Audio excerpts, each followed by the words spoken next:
Welcome one and all to a warm and glowy picture in the state of Rhode Island. We bring you to the campus of Bryant University on a glossy green Sunday. Match week 16 in MLS Next Pro arrives with a fixture stocked for bear in the Eastern Conference. New England Revolution 2 in the midst of a swell of form, basking in the glow of a historic 6 matches unbeaten run, contend with the side that ended their season in the postseason prior. Chicago Fire 2 still searching for their first road victory of the year as these two teams from the Eastern Conference butt heads here again today. Should be a good one. Howdy folks, Peyton Geller here to bring you all the breadth and width of the 90 minutes to come as we take a peek at the team news, starting out with Pablo Moreira and New England Revolution 2. It is a largely rotated squad here today, as plenty of the players in this New England Revolution 2 setup are away with the senior team, setting up for a closed-doors friendly to come in the next couple of days. So it will be plenty of fresh faces, but with this group, you can expect a tough-knuckled approach that's allowed them to come through plenty of adversity over the course of these recent weeks and months. Pablo Moreira relishing the opportunity to test his side's mettle against a Chicago Fire 2 team that will be desperate to get a result in this game. All these new players, the opportunity to get immense experience as we take a look at what Mike Matkovich will field today. Chicago Fire 2 and their group as they set up with their squad. All the regular names in and about the team. Dean Bolts will lead the line. It will be Trip Fleming, who's had a taste for goal up against this New England Revolution 2 team. Also in the mix in the attack, that will be a name to circle in red pen. Out to the live pictures now as we prepare for kickoff.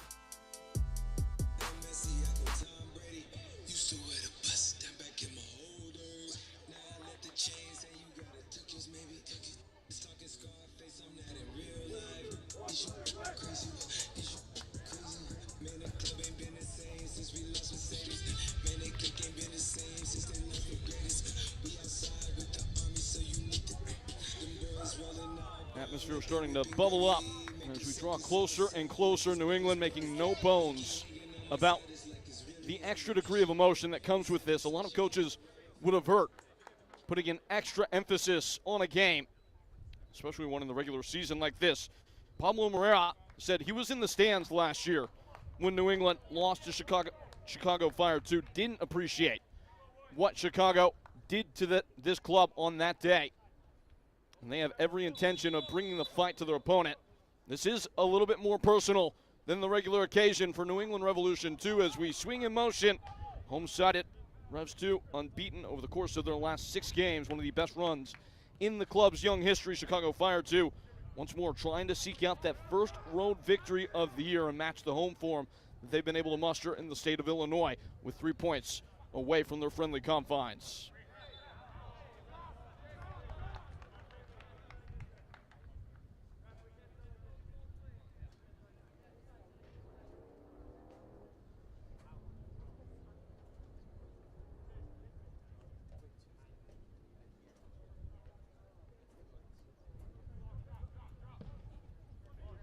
Quickly taking free kick straight away.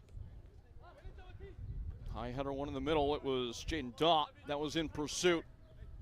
New England have been able to achieve an exemplary field tilt this year with almost 60% of play over the course of their campaign taking place in the opponent's half. It's top 5 in the division.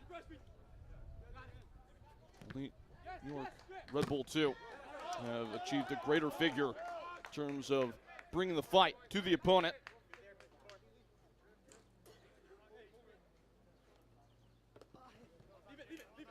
Fire 2 coming off that victory against Inter Miami 2, one of their better showings of the year. Got the chance to sit down and talk with Omar Gonzalez, who's a player coach with this Chicago Fire team in preparation for the match. And the big point of emphasis was just that. With the international break for the World Cup at senior level, this is the first time Fire 2 have really had the opportunity to have the same squad available for training consistently. And Gonzalez did feel like that had brought an extra level out of the performance, manifesting in what Chicago Fire 2 were able to manage against Inter Miami 2.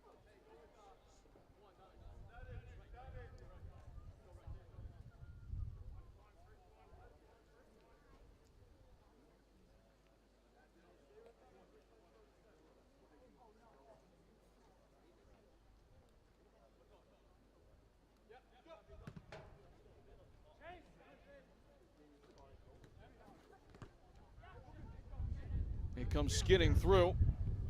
Those two providing pursuit, but will be Jason Nemo Jr., who makes another start and goal today being his 7th. Coming out to claim.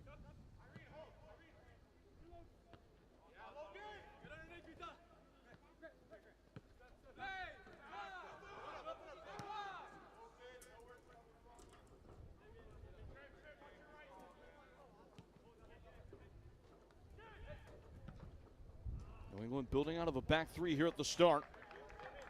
And slicing over the intended target down that far touchline.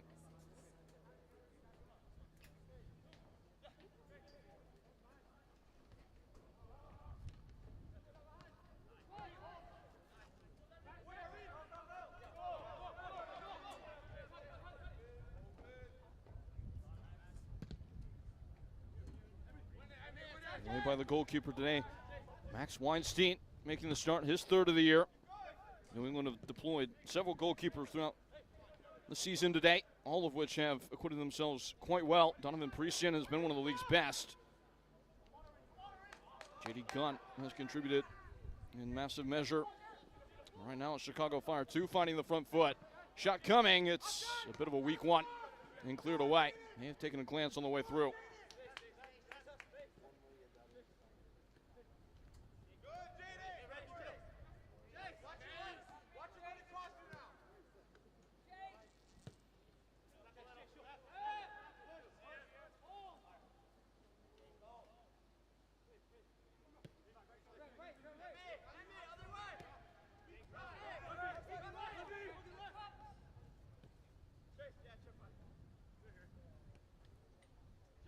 Chase Nagel back to Jason Nemo Jr.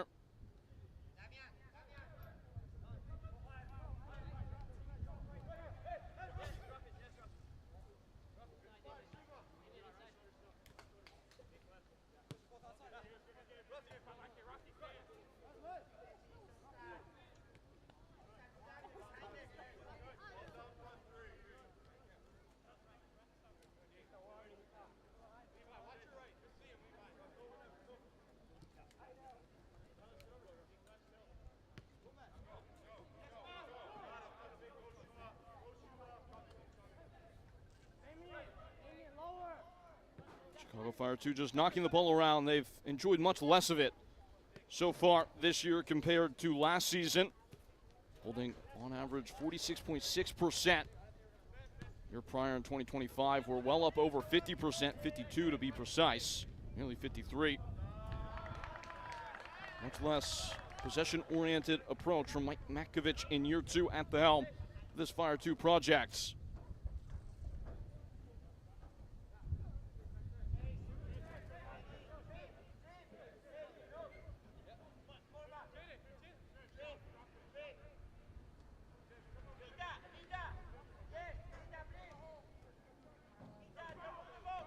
Contested at the touchline, darted back.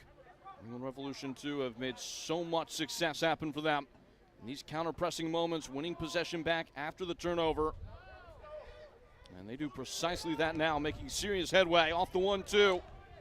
Unable to make it stick there with Jaden Daw, but those two have not lost the plot quite yet. A cut in from the far flank and a shot from distance, blocked again.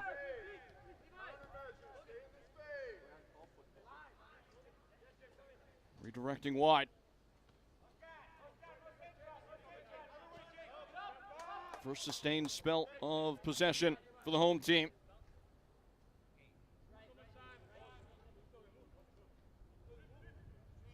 Justin, speaking of the trend line going in one direction for Fire 2 with the ball this year compared to last, it's been the opposite for Pablo Moreira.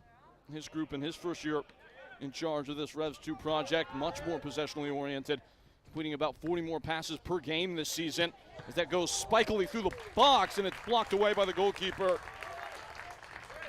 Jason Nemo Jr. with a solid reaction at point blank. It was caught well by the oncoming runner, but sprayed straight at the goalkeeper. And it's a corner to come for New England's. Only one headed goal so far this year for the Revs. Program that's always seeking the avenues in which they can improve, and that is potential big one. Out swinging corner to come.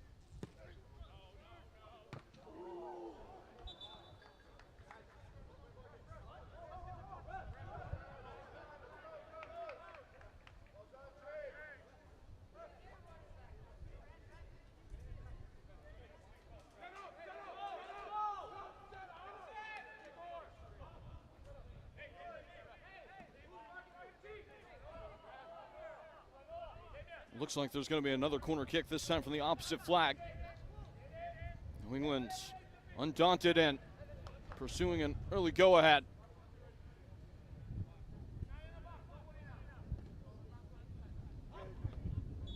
Trying to come through the crowd was Nemo Jr., and he's done just about enough. Not sure if he got the touch or his defender.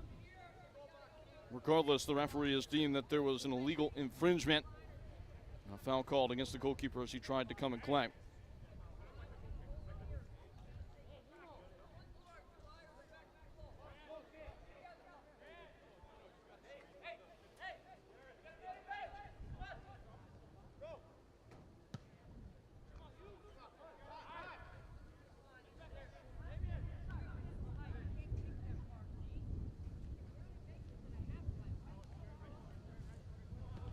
Pulsing down the far side, it's another useful piece of service. Knotted off course, off the ricochet. Still with Rev 2. Zambrano will scrape it wide. We applaud the idea as he tried to set the goalkeeper up, play it past him against his body weight. Best chance of the game so far for the Revs. Zambrano is one of the fair few regular starters that are available here today for New England. 2 goal contributions for him over the course of the last 3 games. 1 goal, 1 assist. Can expect him to have a much more principal part in the creation department for New England. Centered in a much more meaningful way as the attacking-minded midfielder in this 4-4-2.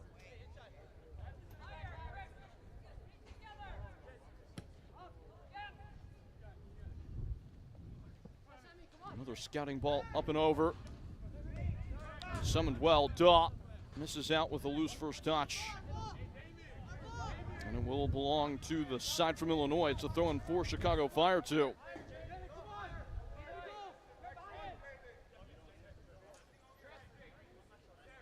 Josue Fromer picks it up. 16-year-old from Joliet, Illinois. Bit of a dangerous ball, recklessly spotted into the middle and intercepted. Off and running, layered in behind, and Jaden Daw was a step behind.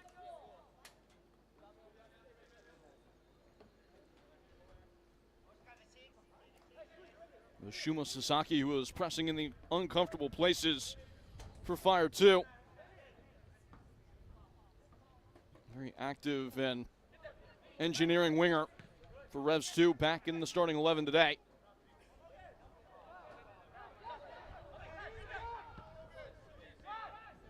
Fire 2 finally opening up in the attack. Spread wide.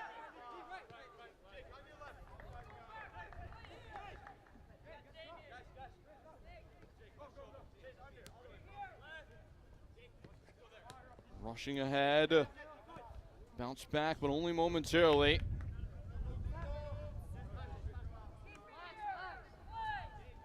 Picked up again by Chase Nagel. He's been the most experienced player this year, leading the team in minutes, Nagel. And he spotted a man running towards the end line. Unable to keep it on, but somewhat wisely just pushed out a play. This will prevent a goal kick and force New England to try and play through the press.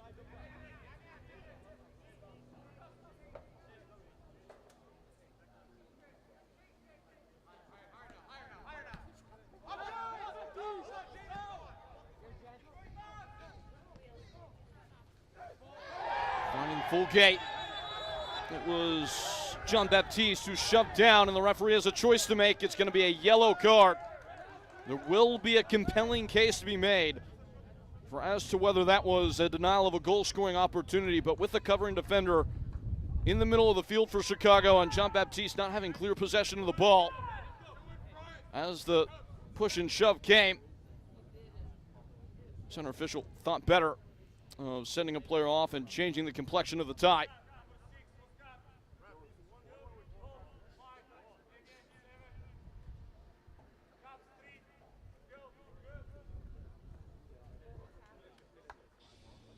Chicago Fire FC 2, yellow card on number 38, Christopher Cups, in the 13th will minute. Be assessed to Christopher Cups, who was the center back.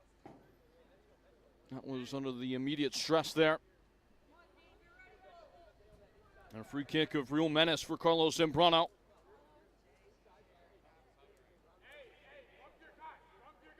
A lot of big bodies to aim at, chiefly among them the 6'5" Jaden Daw.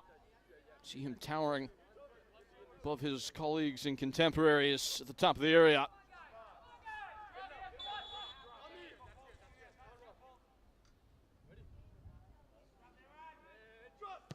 In by Zambrano on a high arc. There was a bite at it. It looked like by Jean-Baptiste. Goalkeeper comes through the chaos and gets a punch in.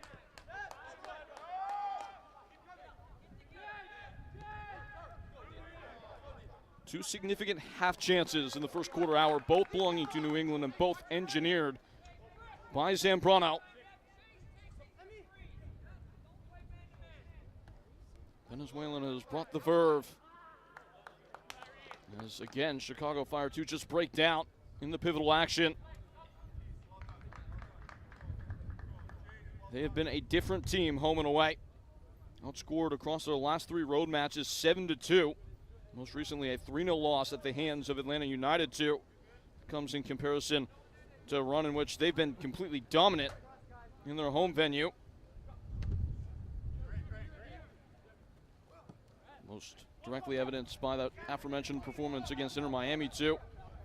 This is Jaden Daw, who gained some advantage by illegal means.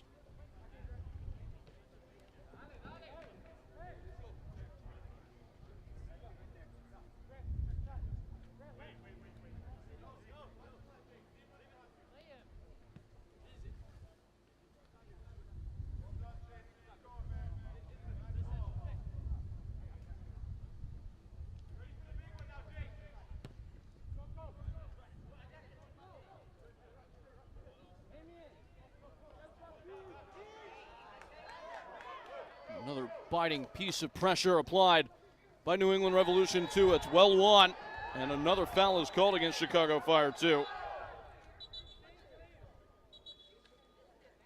Center official Andrew Parada has been a busy boy in the middle.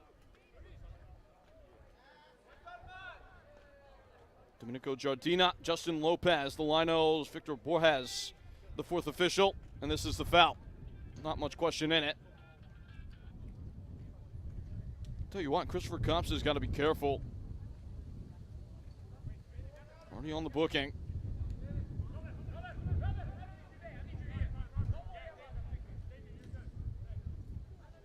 Another dead ball. Another mouth-watering opportunity for the home side to throw the first marker.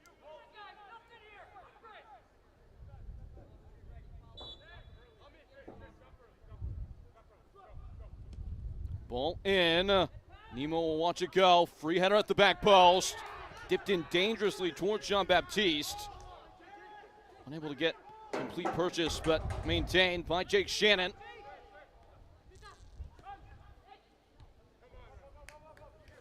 Fire 2 again igniting on the counter. Driving ahead at full pace. Bolts leaving it wide.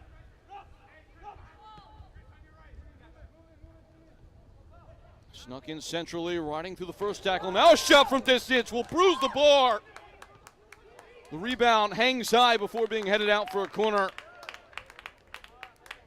Max Weinstein had no chance had that ball dipped beneath the woodwork.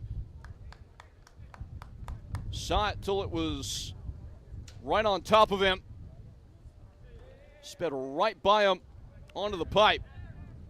And it will be a corner kick. Fire 2 with a flash.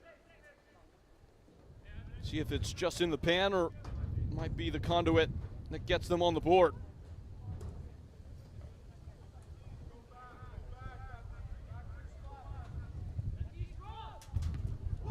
Ball in.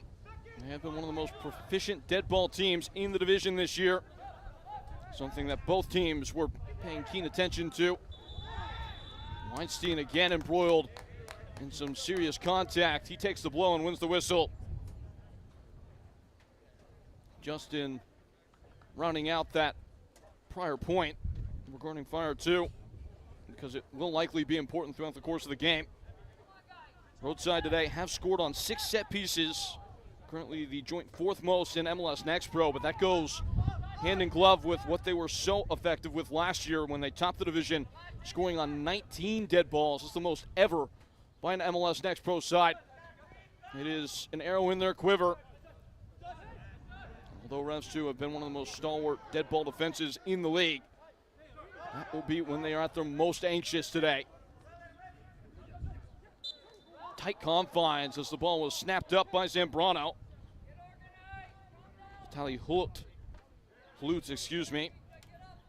And saw the ball at his feet in the fray of several darkly colored jerseys, and he was dragged back, so he gets a bit of a bailout there.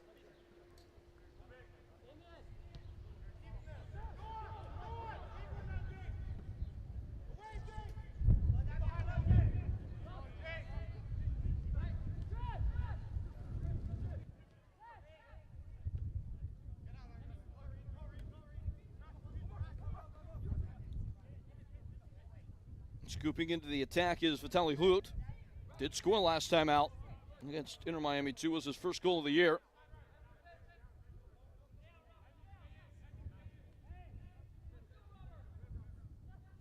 A Fire 2 attack that the last couple of seasons had those big-time front men in the form of David Pareba and Jason Shukaluk. Both some of the highest acclaimed goal scorers in a single season in the league's history. Seen both players come down for a cameo here and there, but those have been the biggest shoes to fill for Fire 2 as they reach out for the heights that they hit a year ago, only bowing out in extra time in the playoffs to the eventual champions Red Bull New York 2, 5-3. Again, having beaten this very same Revolution 2 side on the road.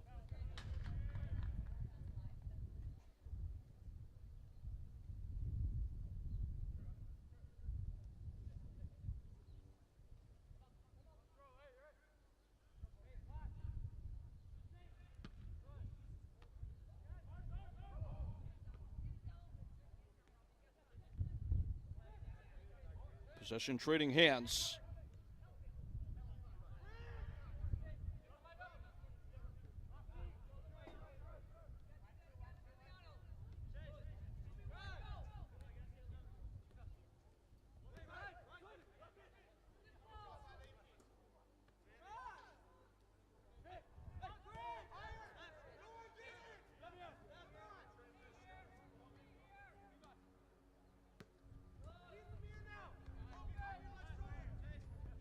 Plenty of runway for Chase Nagel.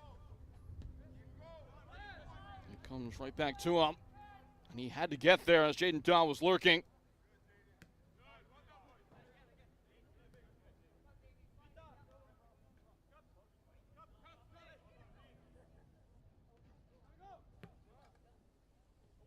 Down the line by Hlutz. It was a feigning first touch from Jake Shannon, but fortunately for him, unpunished.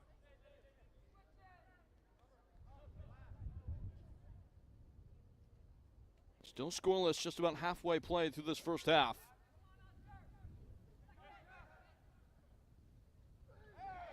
Pops a mile into the sky. It was right in the thick of it again. Matthew Jean-Baptiste.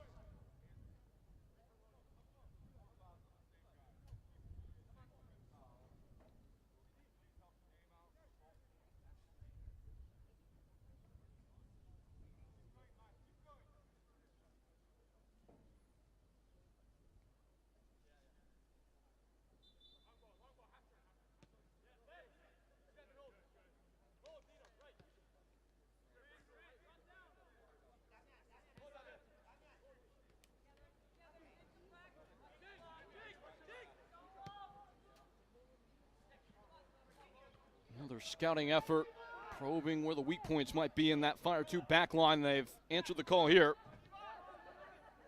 Those two, surprisingly, have only had about 33% of the ball, but they're looking to make use of it now. Thoughts of a shot now rolled wide. At the end line, Daw lurking. Daw having a hit. Never got his hips around it. And he's flared it well free of target.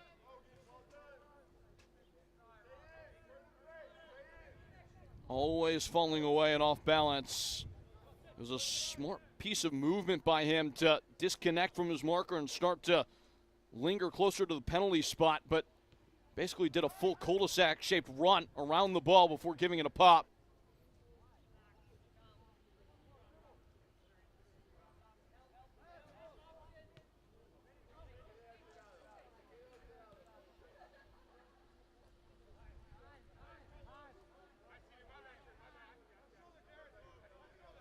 Seven fouls called, split between the two teams today. Only the one booking.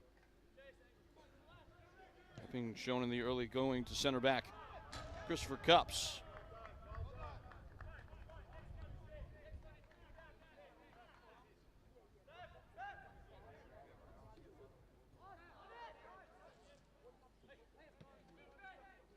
Lost in the mid-park and up the pitch. Go marching Chicago Fire 2, Lutz.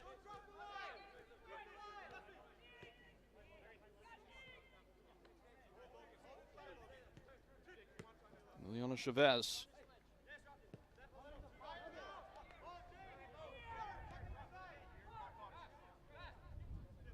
Christopher Cups. Almost all the play for Fire 2 has come down this near side, at least in the regular run of possession. Have had a couple of counters that have emerged down the far flank.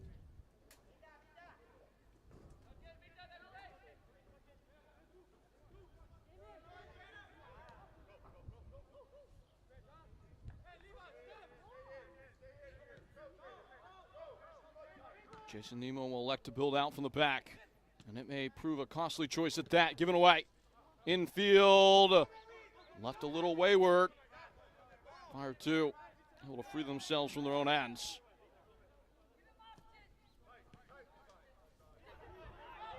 Another good win up high. Daw darting it forward. There is a man in the middle in Jean Baptiste, but it never arrives at his feet and out for a corner. Revs 2, with so many new players injected into the team up out of the academy, they have lacked that clinical composure, that chemistry in the final action. They've had more than enough chances. And quite frankly, not enough have ended up testing Jason Nemo Jr. They have been living, though, in the danger area. Corner to come. Within swing, hustled in. It's smacked out with spite at the near post. A failed attempt at a punch, a free header, and a fabulous block on the line. Fate looked like it might certainly fall in Revs 2's favor.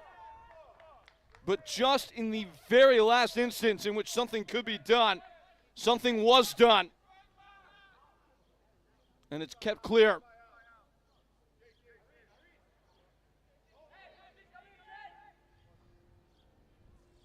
That was Villanueva who worked it away from harm.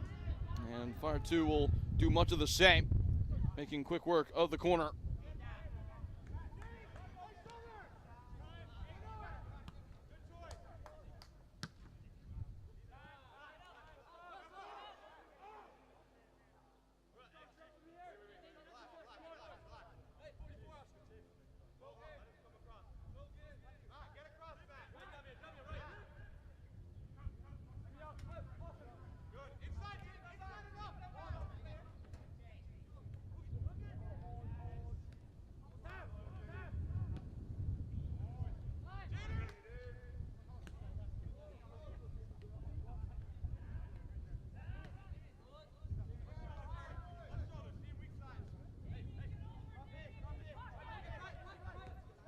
Pineda.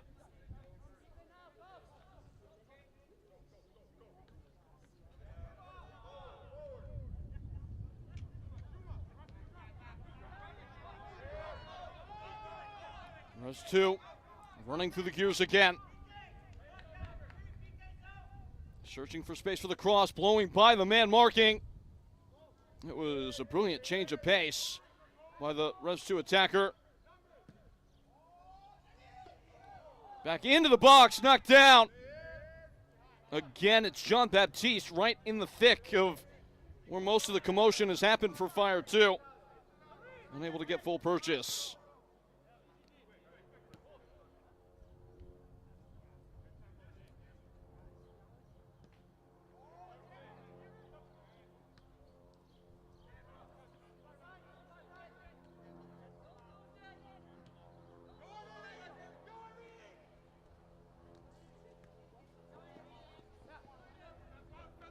Scraping ahead, a one-man army, Vitaly Hlutz.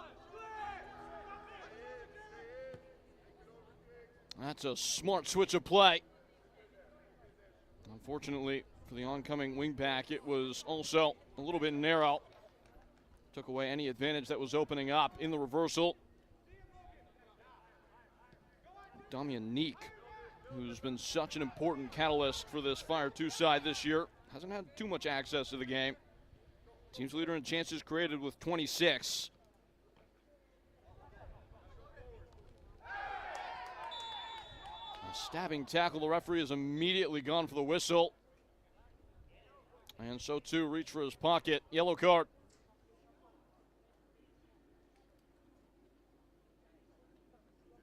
That will be the second against Fire 2. Let's have a look. Will be assessed to Oscar Pineda. So two members of that spinal column, if you will, for Fire 2. On the booking now. Cups at center back and Pineda in the pivot. Third yellow card of the year for him. Chicago Fire FC2, yellow card on number 65, Oscar Pineda in the 30th minute. Half an hour gone here in Smithfield, Rhode Island. New England Revolution 2 with every intention on making a statement and continuing their unbeaten run, one of the best in the league, approaching 7 games now. Club's all-time record being 11.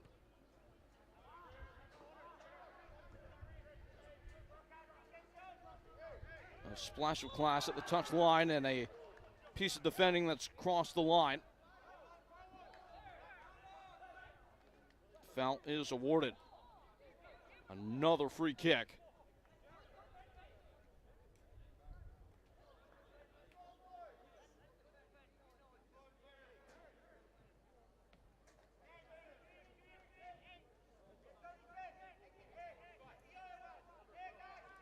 This will be the 6th occasion in which the Revolution 2 have taken a free kick, and almost all of them have come in and around this final third region of the pitch. Only scored 3 set-piece goals so far this year, which has them in the bottom 10. They have been the better of the two teams.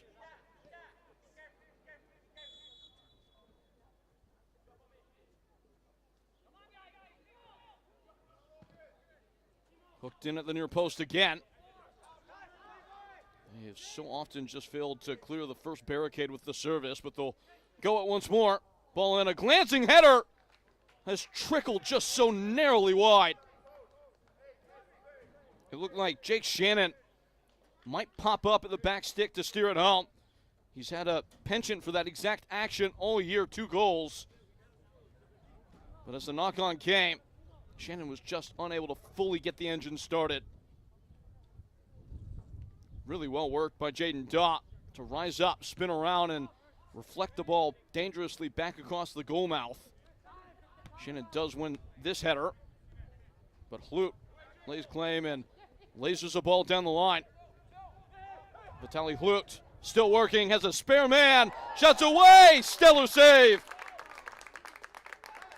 Max Weinstein will wick it away. He's got more work to do. A cutback, fizzing across frame. Inches might be generous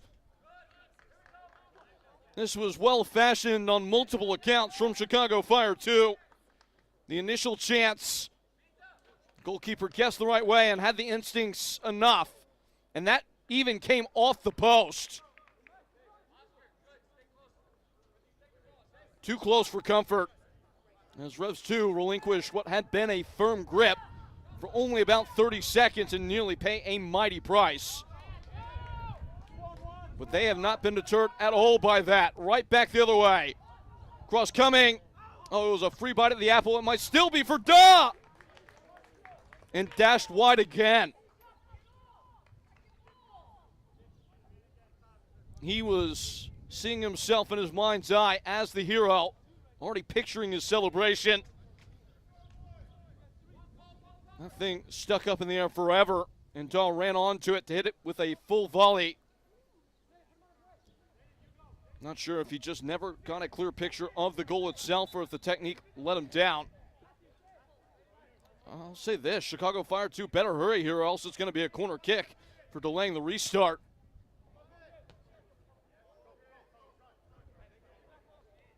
Scramble into another giveaway.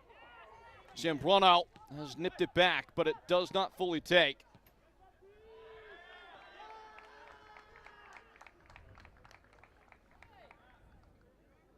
These sides have dropped the gloves, going blow for blow, leaving nothing to the imagination in terms of intensity. Real chances on either end, somehow still scoreless.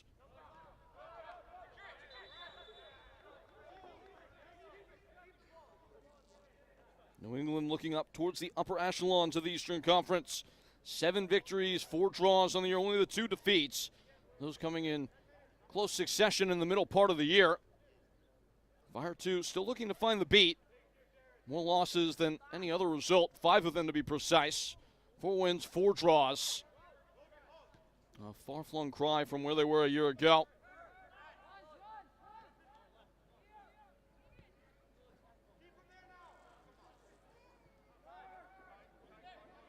Clean piece of connection and interplay starting to spin up for Fire 2 out of the back. They have had a massive lion's share of possession in the game, but just not in those areas where it actually matters.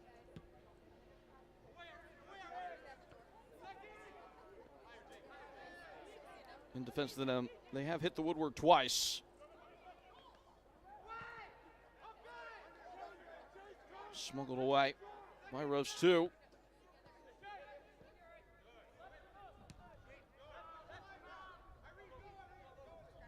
Nine shots in the half for the home team, New England Revolution 2.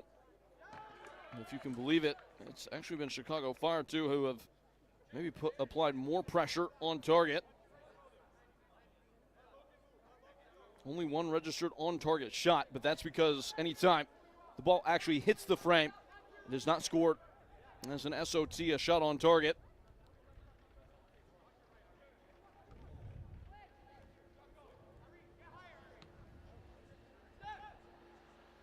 Pass without a plan. Easy enough to rise to the occasion for New England Revolution 2.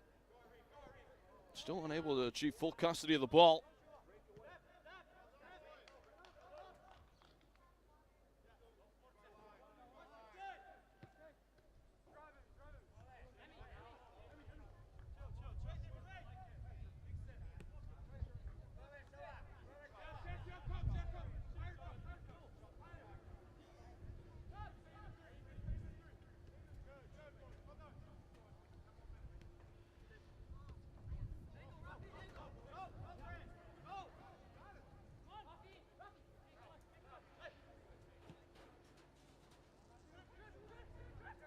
Finally starting to make some progress upfield. They found a pocket. Now they find a meaningful moment. And Chicago Fire 2 throw first. They rocked it around the back. Set up exactly where they were going to find a way through. And in the blink of an eye, they pass across midfield and pass their way with a beautiful ball into the advantage.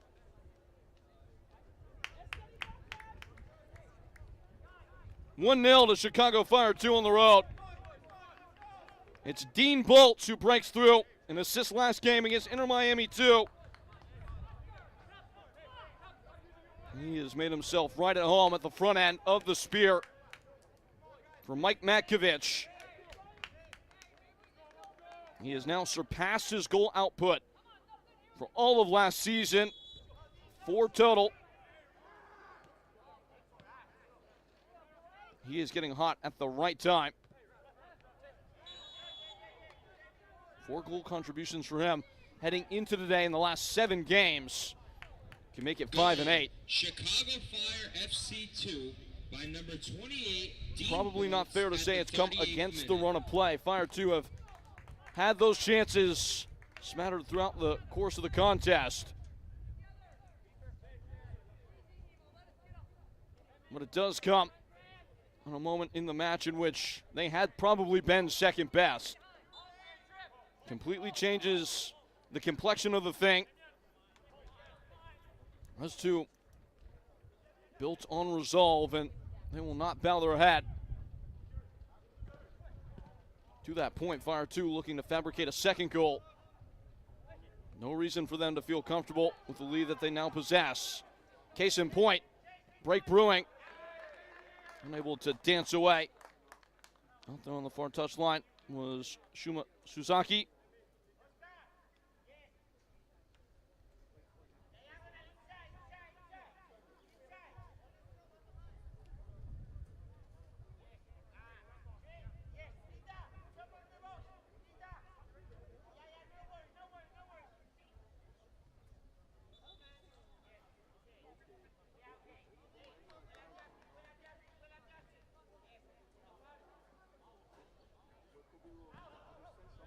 Recovered by New England Revolution 2 on the edge of the final third.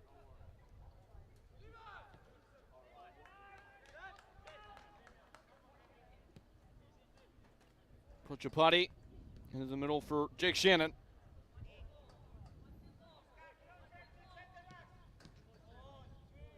It'll break the line, and it's another throw-in to come.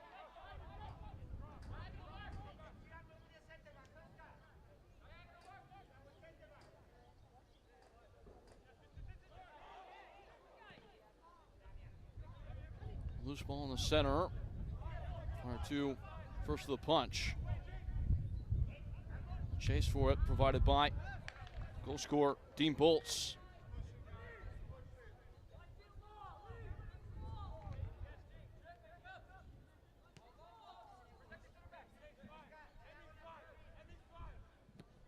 Ebbing away into the final 5 minutes of the half.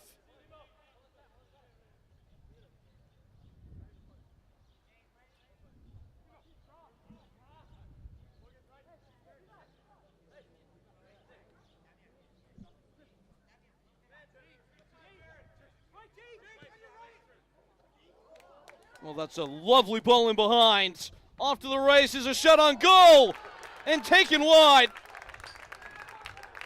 Enough of a pop to push it away from harm.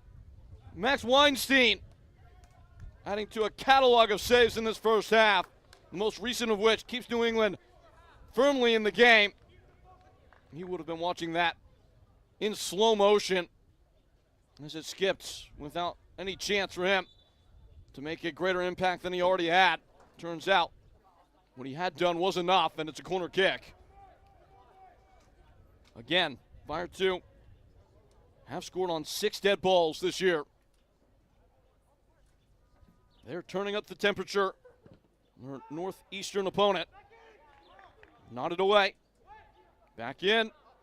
Back out. Back in again. Who wants the ball?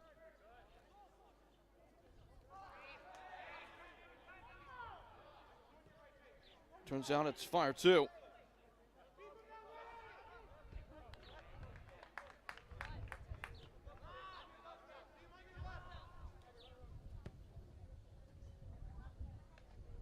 Another well-tuned delivery as it falls free out there in the corner. They are really pinging some of these final passes now, Chicago. Really hasn't been a level up in anything tactical or the approach.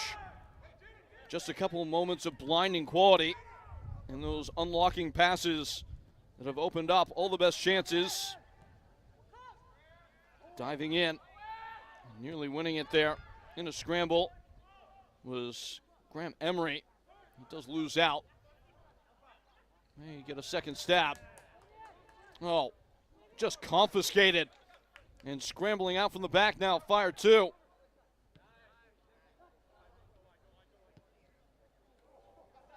Spinning in behind again, one-on-one! 2-0!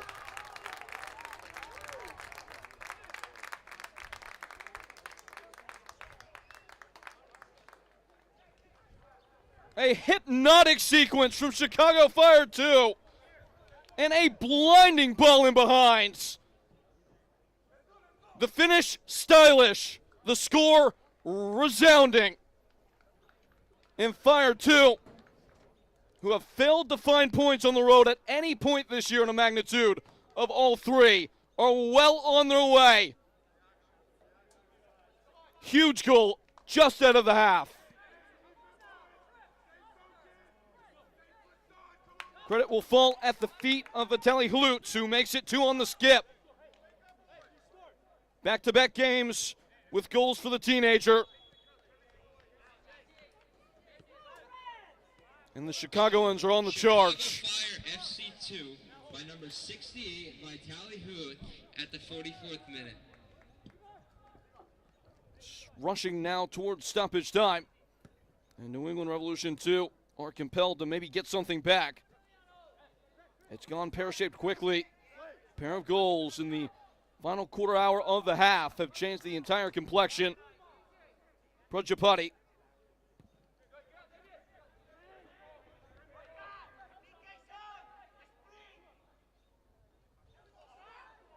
Skillfully down to the end line, cut back in.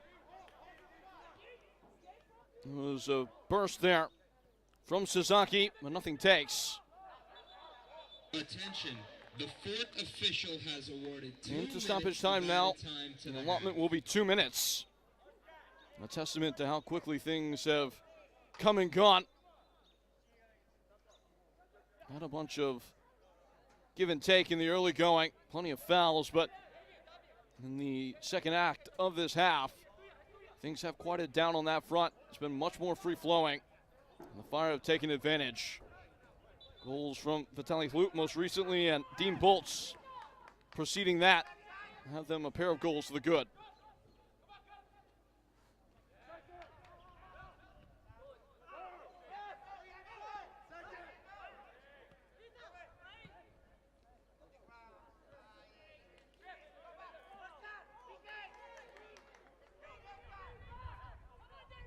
Nearing the final third, New England.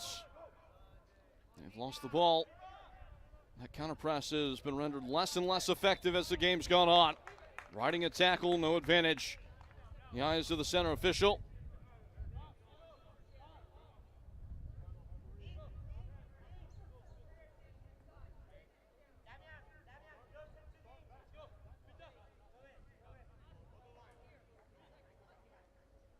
Gotta imagine Chicago Fire 2 will be more than content to just take it as is. We'll give it one last thrust into the attacking ends. Off the knock on and toppling towards the corner.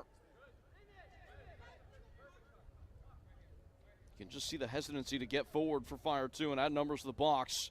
With so little left in a half that's gone all their way.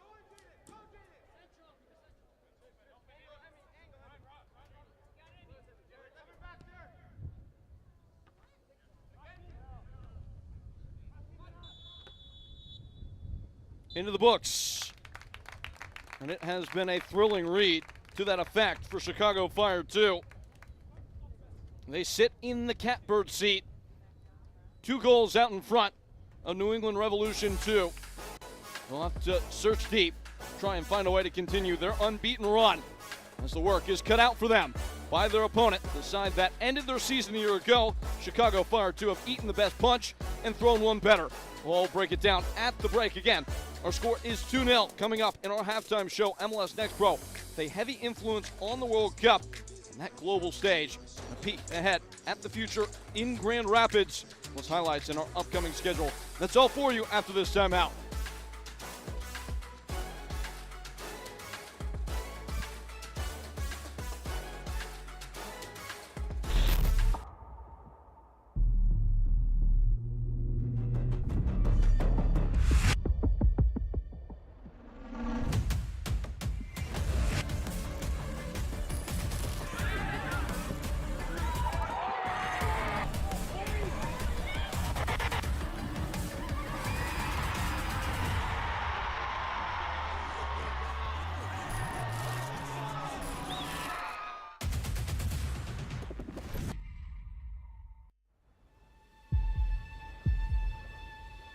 They say the world's game is played everywhere.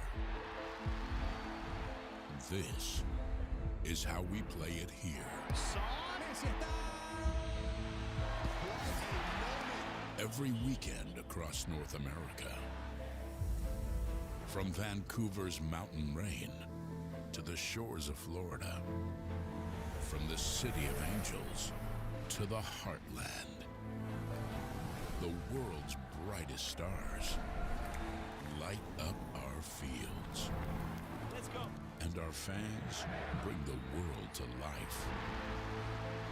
In every language, in every city. One game, one roar. Sold out nights under lights. New soccer citadels rising from coast to coast. Every chant, every goal, another brick in a growing relief. Now, the world's biggest stage comes to our home. And when they arrive, they'll find the game's heartbeat has been here all along.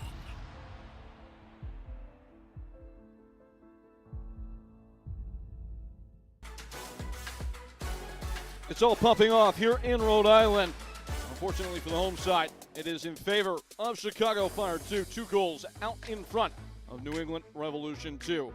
One of the new members of MLS Next Pro is seeing its new stadium taking shape. Hard hats always bring excitement. Let's check in on future club Grand Rapids. Take a peek. It's really going to be the crown jewel of MLS Next Pro. It's really a milestone moment when you put the last beam here on the stadium. It celebrates the hard work. And to be able to see something like this right here in Grand Rapids is truly amazing and astonishing, but it happens with the collective muscle of the team. And one thing that I've learned since moving here 5 months ago is this is what Grand Rapids does. It comes together to build something that's really going to be a civic and community asset. I just imagine, March 27 and, there's fireworks. The starting lineup is walking out and roaring and supporters chanting and, just get goosebumps kind of seeing, what this place is going to slowly start to mean, for this city and for this community. We're excited to be able to put a product on and off the pitch that's going to represent the community well.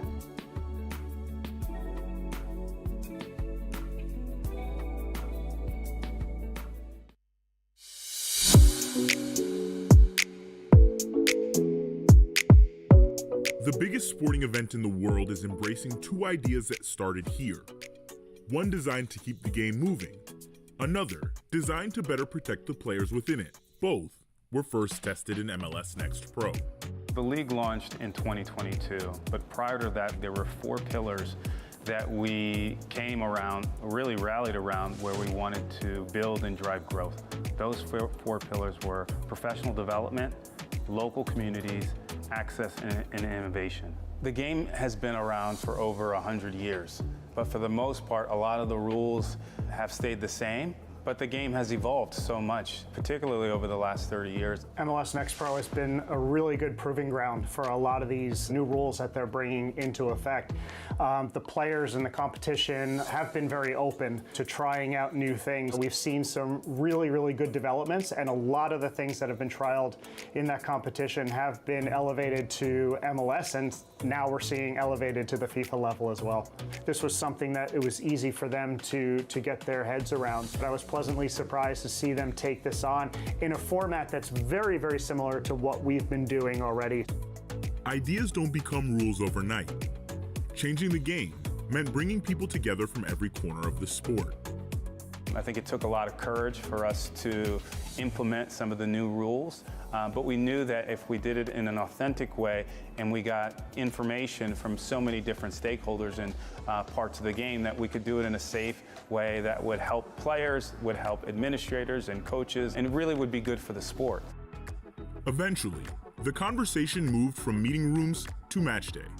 Well, I was fortunate enough to be a part of the first game ever with this in MLS Next Pro in 2022, where we got an email. We had to join a webinar where we had to go over these rules, and there was great understanding of how this was going to go and overview about these two specific rules that we're going to have implemented more specifically for MLS Next Pro.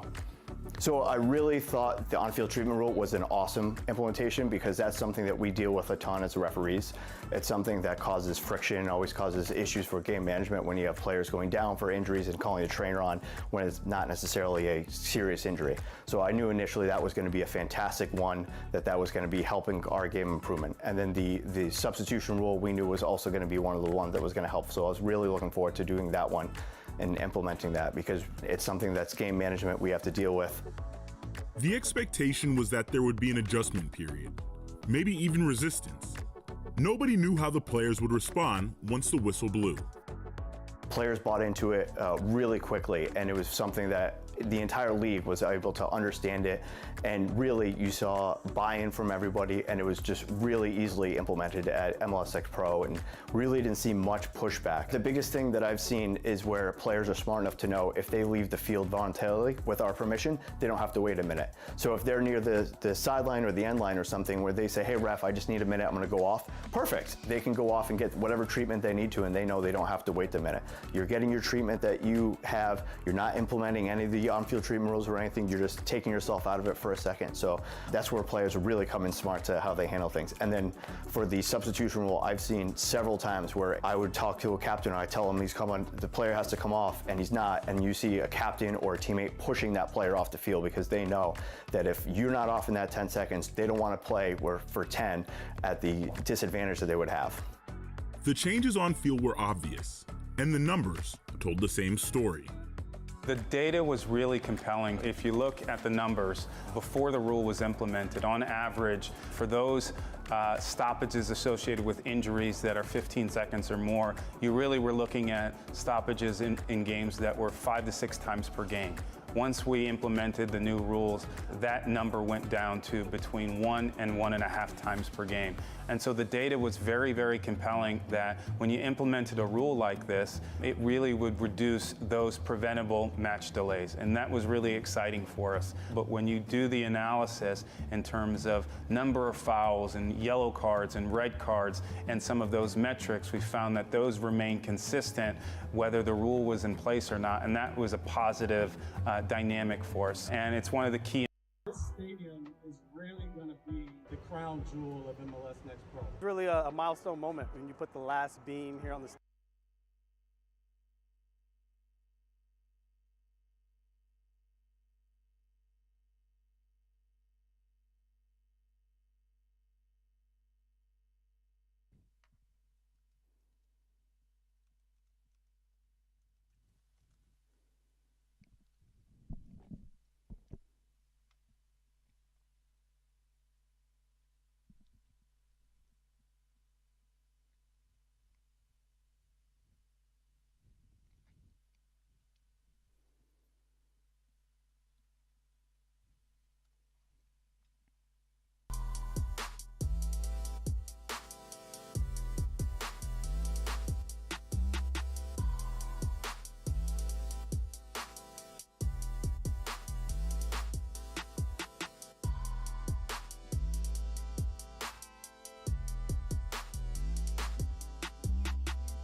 In addition to those rules influences at this summer's FIFA World Cup, 105 players at the tournament have spent time with an MLS club, with 44 of these players developed through the MLS player pathway. Of these 44, 19 spent time in MLS Next Pro. Fans can get a closer look at this historic group by heading to MLS Next Pro. NextPro.com.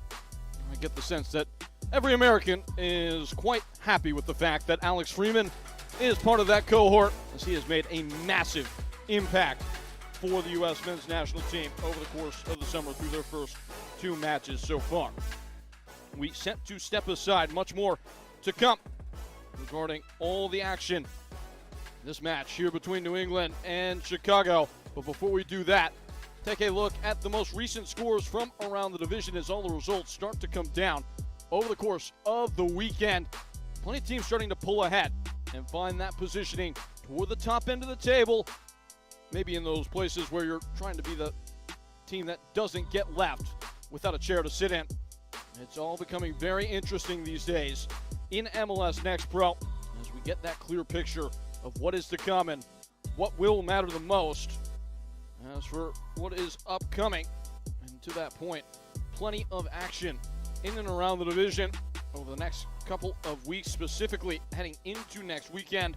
So you can expect to see a hotly tested tie over the course of the next couple of days and hours. Columbus Crew 2 and Atlanta United 2 will see each other. That's coming up after our game at 6 p.m. NYCFC 2 and Chattanooga at 7 p.m. as well.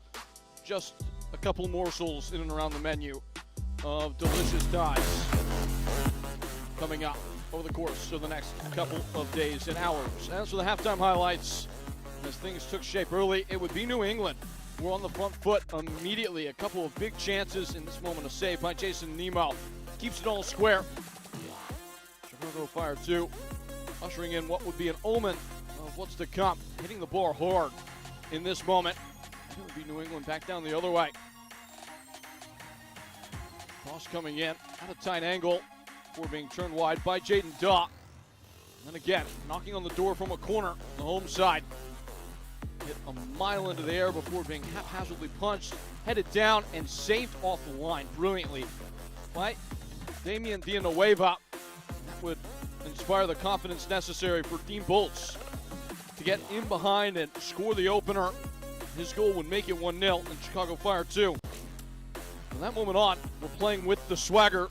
Another speeding ball in behind to be finished with absolute precision at point blank by Vitaly Lutz. Chicago Fire 2 would have this moment where they did finally find the back of the net and get the goal. That made it 2-0. No looking back from there. As we look on to the second half, that's what's coming up here in the state of Rhode Island. Chicago Fire 2 and New England Revolution 2. All will be revealed when we return.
Boys hear sentiment, flow tastes sweet like cinnamon. Open up doors, I'm a gentleman. View top floor, I'm still staying ahead of them. Running on fumes and adrenaline. Do what I do best, can't rush in like a roulette. You can't name a better duet. Don't ask questions, trying to figure out what sound. Don't worry about what next, just wanna know what's next. Man, I say it so loud. Don't worry about what next, just know we got now. Oh yes, man, I say it oh so proud. Don't worry about what next, just know we got now.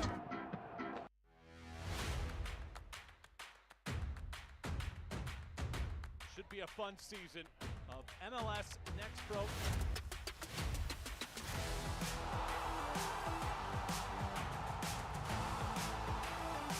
Oh my! Pedrinho wins it!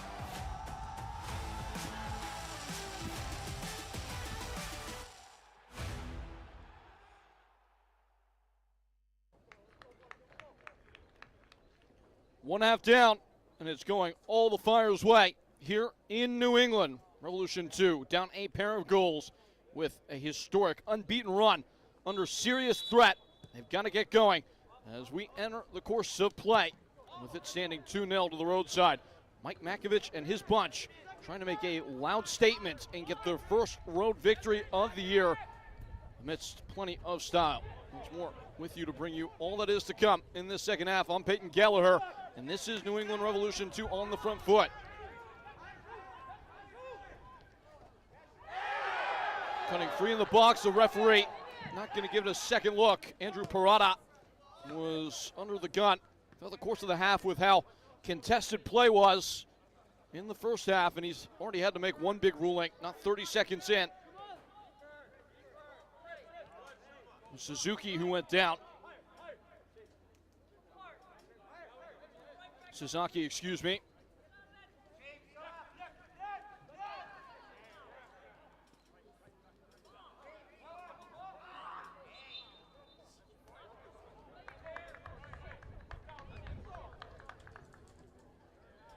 Looks like the same tempo that we left things off with. It's contentious, it's tight. It's under beating sun as well. Firmly into the summer. Apparently it is the first day of summer in the literal sense. Marking the calendar here at June 21st, but for my money it's felt like it's that time of year for at least the last 30 to 40 days.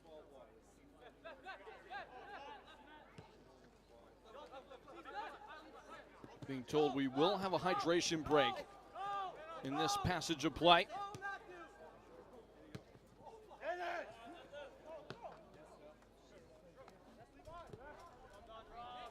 Fire 2 playing with a high degree of confidence as Robert Tudien worked his way through a crowd and has set Fire up on the far side with an emerging attack.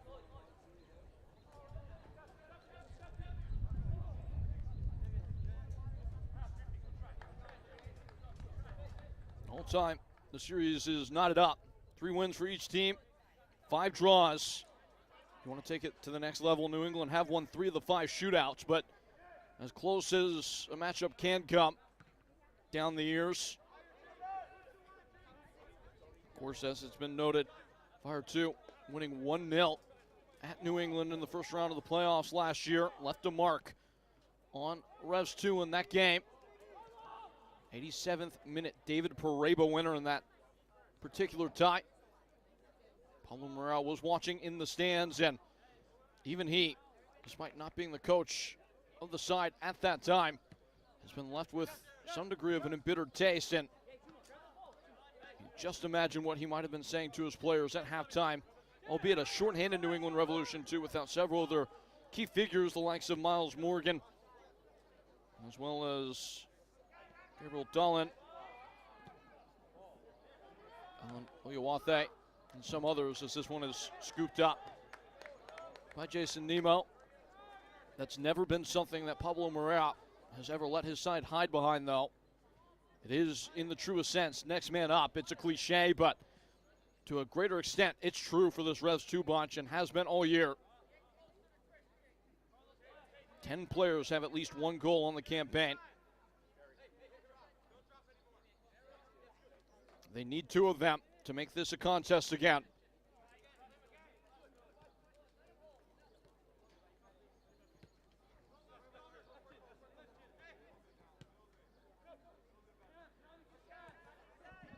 Fire 2 have built prevalently out of a back 3 today as they go again from their own ends.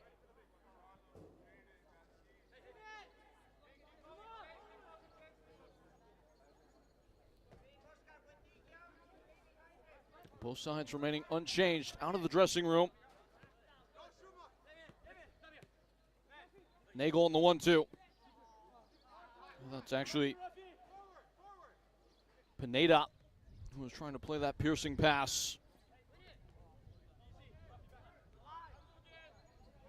Despite the fact that Revs 2 are clearly the side that are playing pursuant from this point, still yet to actually lay a significant claim to possession. That's a clever little ball, but left well too narrow to the goalkeeper.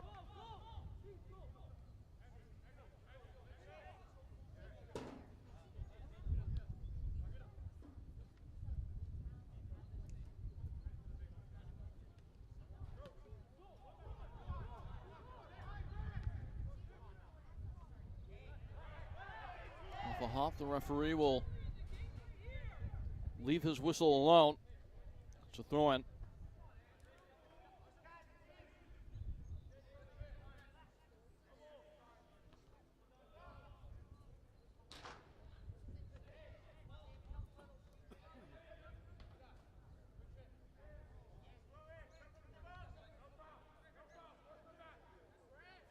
On the twist and turning in, bearing down on goal with a burst. The ball in. It was well fashioned there for a moment. It was once more Emery who had rambled in from his fullback stationing. He's won his side of corner.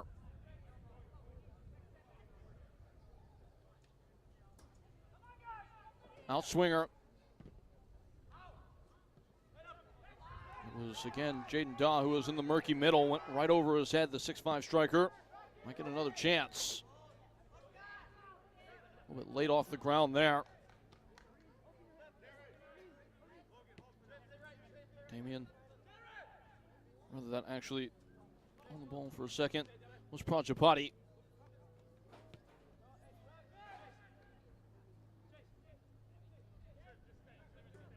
Jake Shannon.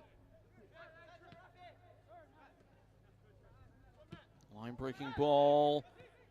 John Baptiste able to keep it as he fizzes it forward beyond the reach. The oncoming runner was again Emery.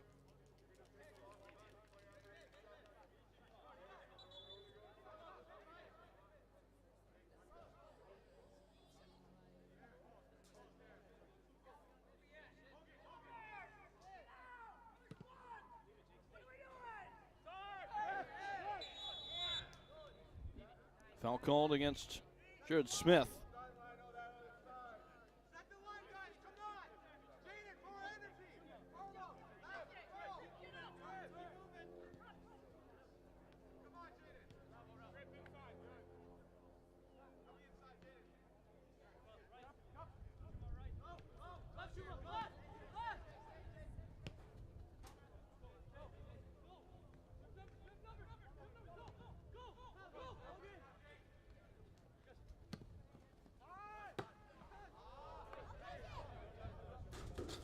Just trading back and forth right now, nothing of actual substance for either side. And it looks like, to that effect, we're going to get a set of changes from New England.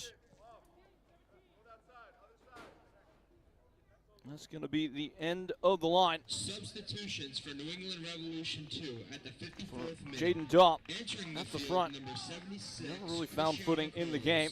Leaving the field, Shuma number Sasaki will 17, join him. Sasaki. Of those players Entering exited the from the field, contest. number 10, Jaden Daw, and leaving the field, Cristiano number 20, Carlos will Sean come on to George. replace in the front line. He'll be joined by the big man, the 6'5 Sherrod George. Player that, in the estimation of his manager, has just continued to get better. Imbued with immense tools, Sherrod George, but has only been relegated to making a here and there cameo. Usually used to see out games, is a player that you would likely surmise incorrect things about just looking at his physical profile. Very soft-footed player, has a degree of delicate nature to his style of play. I was going to say delicacy, but I think that means another thing.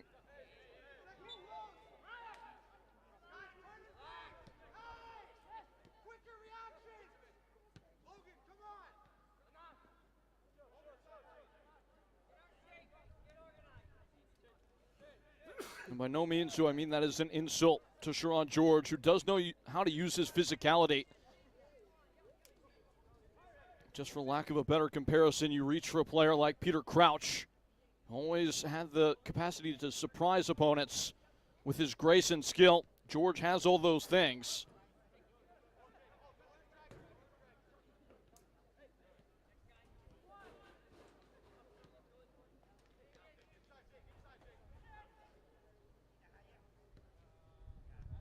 Content to just hit the ball around, Chicago Fire 2.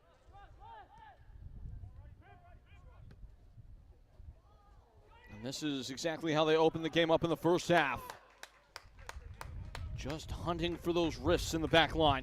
The New England Revolution too, and although that one does not come to bear any fruit, so another ghastly warning as Dean Bolts was the one who was in and around the box.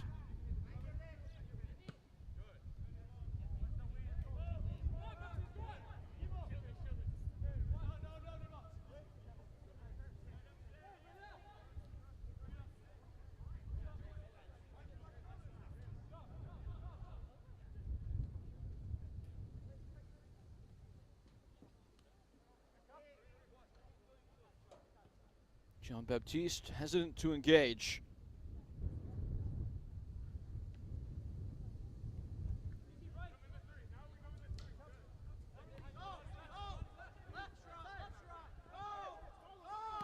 Neek. Oh, he's smartly snuck that to a soft spot in the press. Fire 2 connecting the dots and doing so with some degree of rhythm.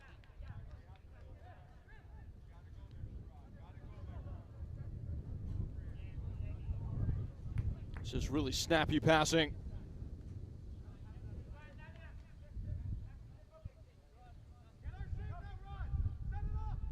New England can't even get close right now.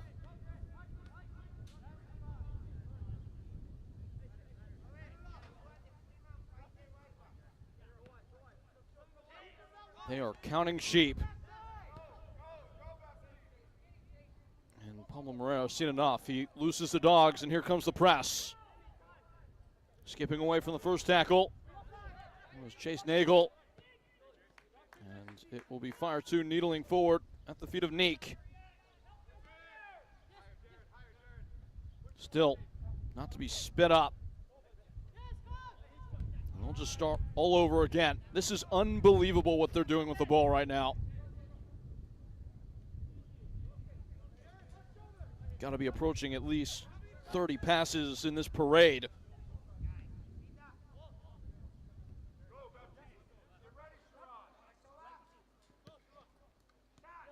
That's the risky ball.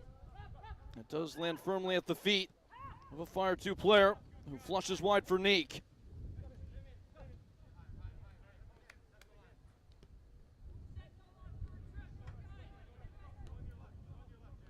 From the spectator's POV, the purist inside all of us, almost tempted to say Olay.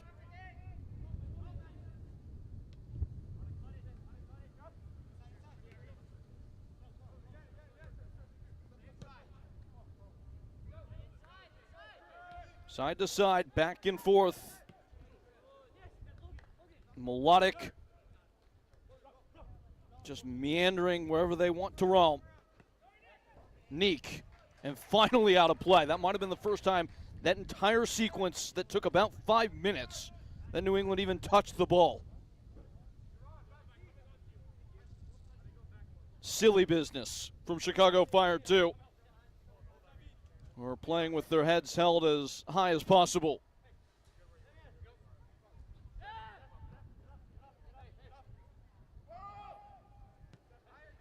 This is a very good, very well-drilled, disciplined, organized Revolution 2 team. To do that to anybody would have been massively impressive. To these guys, unheard of. And they are still doing it. A flashy flare to the other side of the field, and they win the second ball. Fire 2.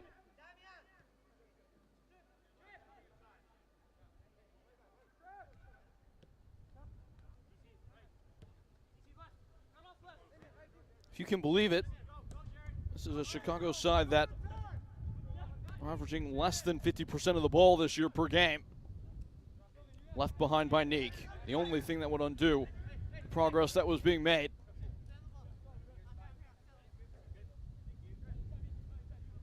That had to be so exhausting for the Revs 2 players that are running and chasing underneath the hot summer sun.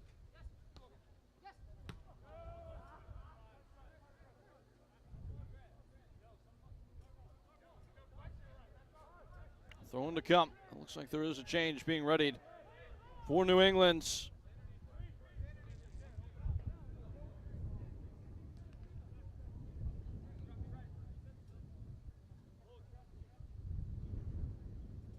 Being told Joe Buck is being put through the final checklist. Got that brief little cameo last time out against Red Bulls 2. Pablo Moreira doing everything he can to make sure that Buck is fully ready to contribute. He might be in a different game when he comes in now. Cut back and cued away. New England Revolution 2 haven't given up the fight. Thoughts of a shot. Now it comes! And blazed over the bar.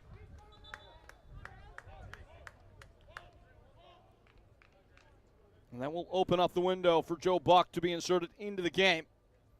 Effectively missed an entire year dealing with injury, and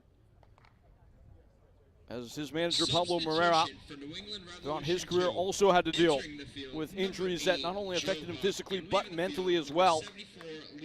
Just constantly was in communication with Joe Buck to make sure his feet were underneath him and he had the confidence required to feel good about playing this sport again. That preparation has been completed, and it will be a cameo of about a half hour for Joe Buck. Such an important stabilizing force in this team. Was instrumental against Red Bulls 2 in fending off a late comeback effort by the sitting champions in the last game for New England, a 2-1 victory. Incidentally, a game that they were leading 2-0 at the half, similarly to where they find themselves opposed here today. Oh, that's fabulous work from Zambrano, who guides in across, and Jason Nemo had the reading the whole way.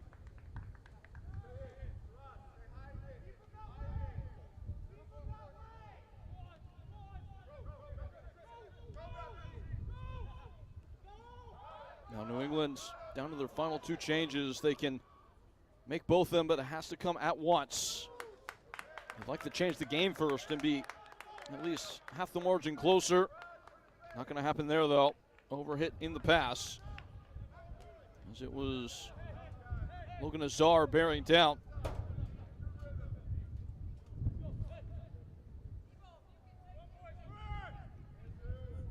Fire 2 have still yet to make any substitutions, Mike Matkovich and his squad.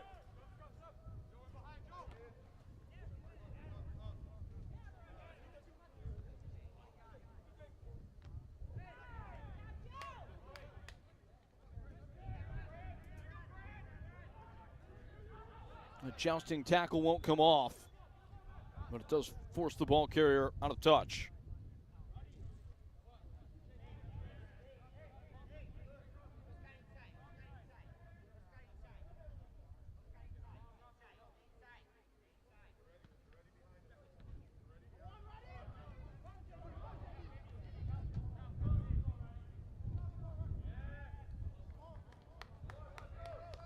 Out over the end line. Some consternation for the goalkeeper as he gave it a chase, but it will be a corner kick.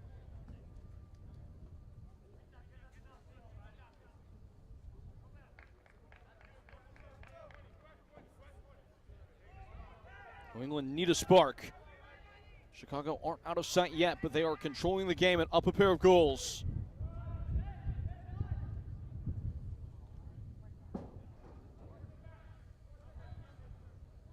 Slaloming into the area, cutting off the corner, a roulette, a takedown, a penalty, and it's a lifeline for New England.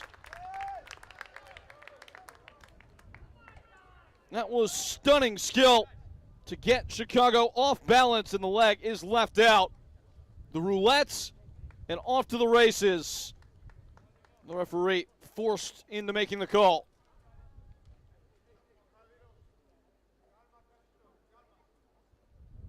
And it looks like Carlos Zambrano will be the one. His obstacle will be Jason Nemo, who assuredly has just inspected what the previous scouting report will have said about Carlos Zambrano's ambitions here For New England, he's probably been the best player on the pitch. He has the captain's armband today, and he has the weight of the game on his shoulders. Can he bring New England back into the tie?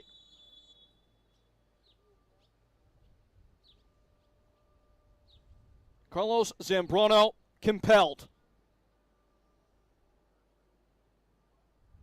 Zambrano scores. Game on.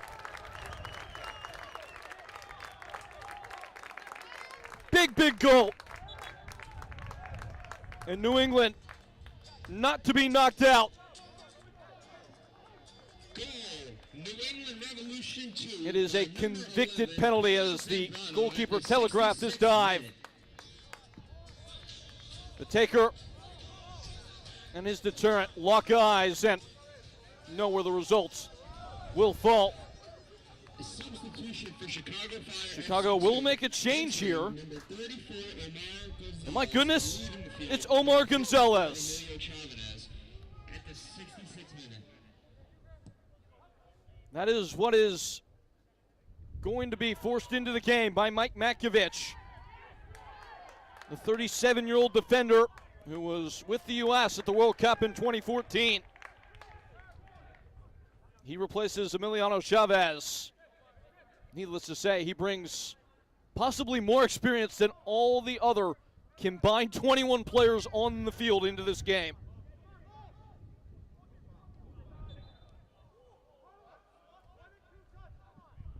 Operates as a mentality coach for the club and was an absolute joy to get to speak to ahead of this match. Such a privilege for this Fire 2 team to be able to rely on his wealth of experience, career that went through the trials and tribulations, and credit to Omar Gonzalez. He was forged in that fire and got through on the other side.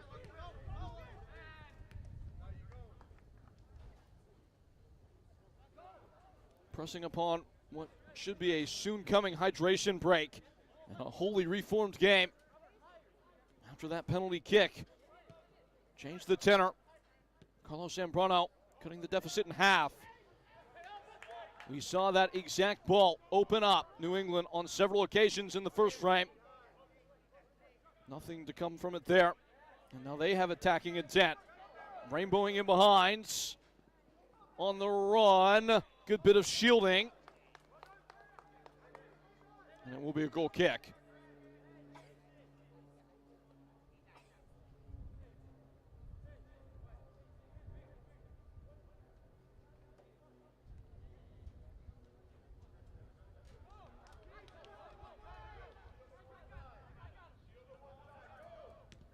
Nemo in trouble, kept a cool head.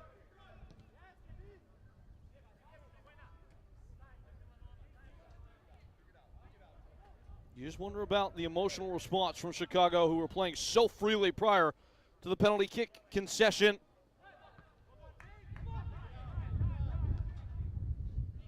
Hydration break, if it is to arrive, comes at a very opportune time.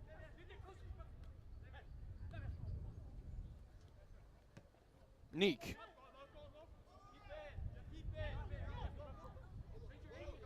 Smoothly working up and down the touchline, Chicago.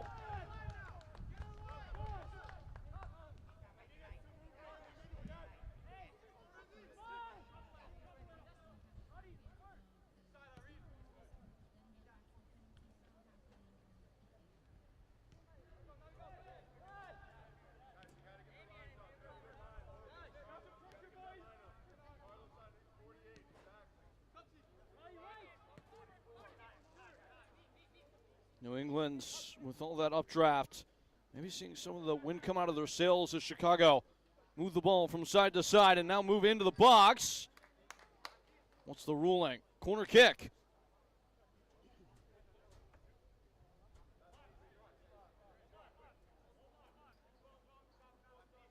And it's something that the referee will allow for Chicago Fire 2 to take for any thoughts of a hydration break.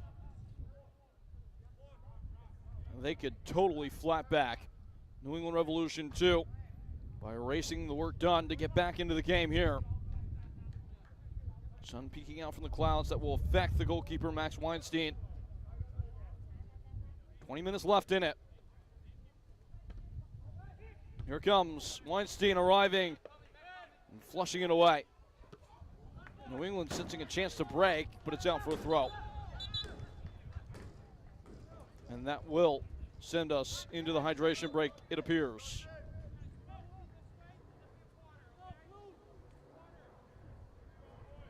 So, the game has changed violently. In the middle portion of the second half, it was Carlos Zambrano who made it that way. His penalty kick goal. Might as well update you on all the happenings in this game and how we sit now at 2-1. It was Chicago Fire 2 in the first half as they fashioned this chance at the feet of Dean Bolts, a beautiful ball to set him up. It was 1-0 there. At that point, a little bit against the run of play, but it would turn fully in favor of the side from the Windy City. From that moment on, another brushed ball in behind that was just tucked away so seamlessly as if the goalkeeper wasn't even there participating in the play. Tally Lutz, the one that provided the punctuation. Fire were on their way at this point. Then Carlos Zambrano took it upon himself. On the penalty spot, 12 yards away, and 2-1 it is. So it is a race to the finish line from this point on. Zambrano able to execute his third goal of the year, third goal contribution in the last 4 matches, and that is where we are as the teams take the field again.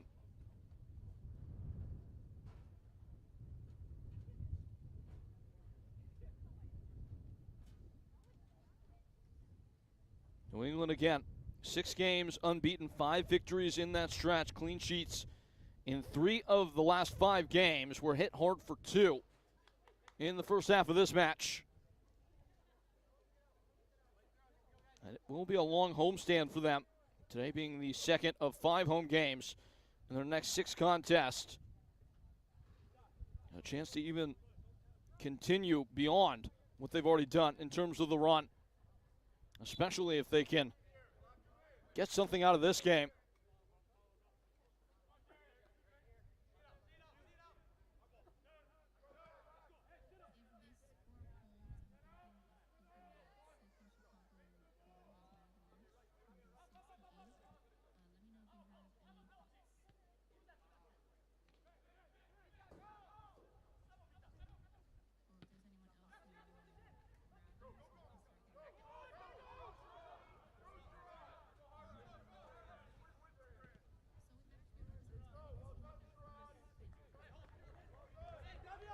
On a play for a throw. Picked up by Jared Smith.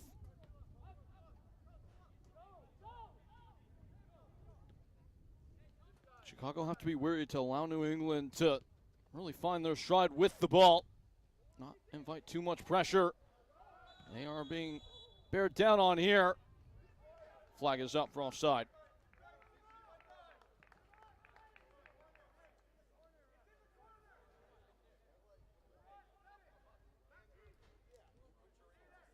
Again, Chicago Fire 2 yet to find all 3 points on the road.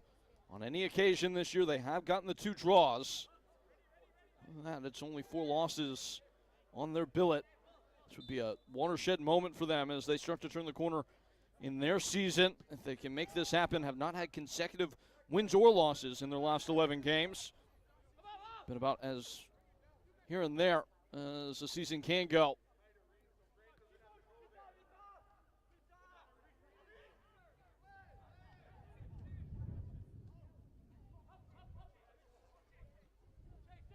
On the drive, New England backed into their own 18.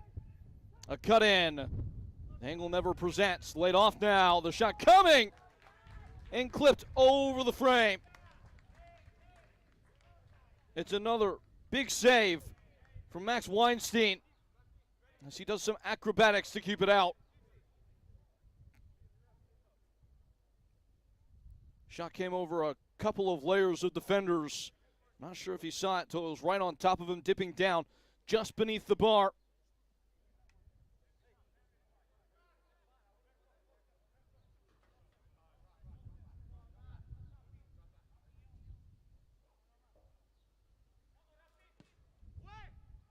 Ball in.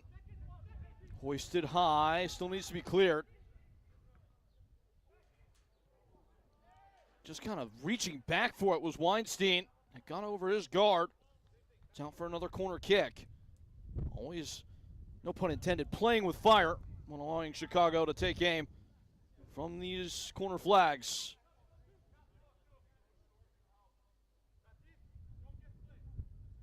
The wind is blowing against the direction of travel for the ball. Swept in.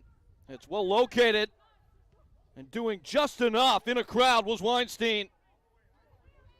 Went soaring and stuck it back away from goal. And now New England are onto something on the break. Looks like they had numbers for a moment. Now they slow the beat. Dispossessed. Chicago are churning forward. Late arriving reinforcement on the way.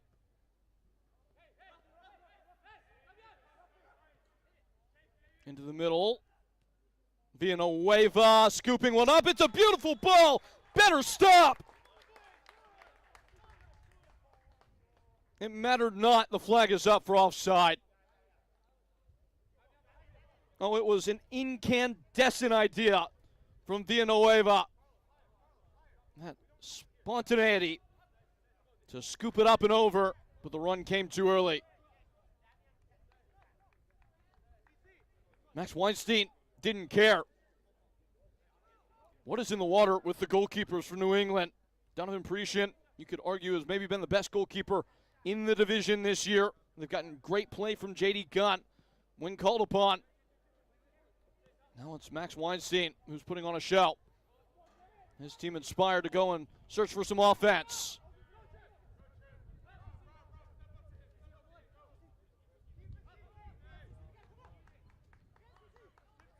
Unable to keep it. Cristiano Carlos.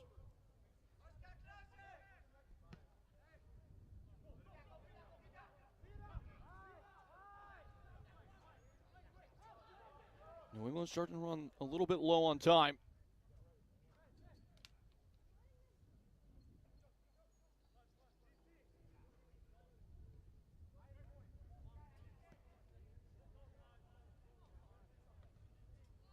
Another searching ball in behind. It's only half cleared. New England have the sense. Playing with much more bounce in their stride.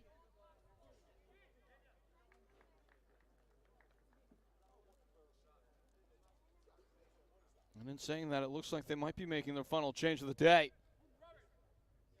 Chicago will join them in that endeavor.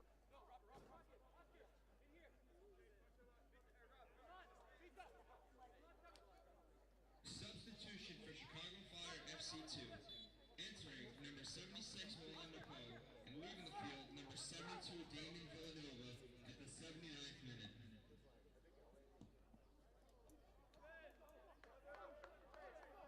Ball out over the end line.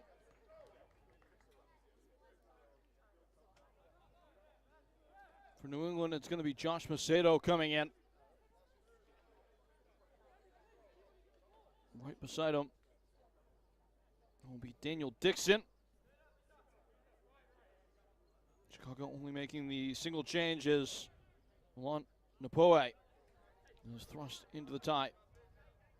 Prajapati coming out in the back line. New England have been building out of the back three, so I wonder if that is maybe a signal of a shift to a more attacking-minded approach with a truer fullback.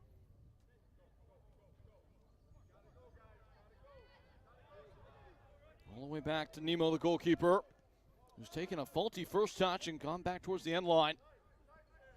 New England really pressing with precision and persistence, and they've won the ball.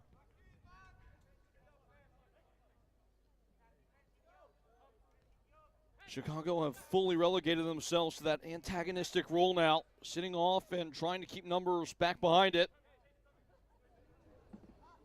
They know what a result would mean. Jared Smith.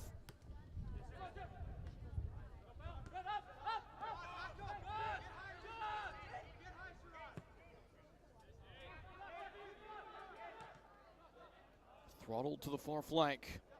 Caught up between a pair of defenders. The ball scrambles free. Chicago looking for the break. They still might get a chance. Beaming forward. Bodies arriving in and around the box. Racing to the end line. Fire two, flashing in across. It's saved. Weinstein again on his head. Got big and denied at the near post. Looked like it was a cross coming, not a shot, but regardless, necessary intervention. Maybe called upon again.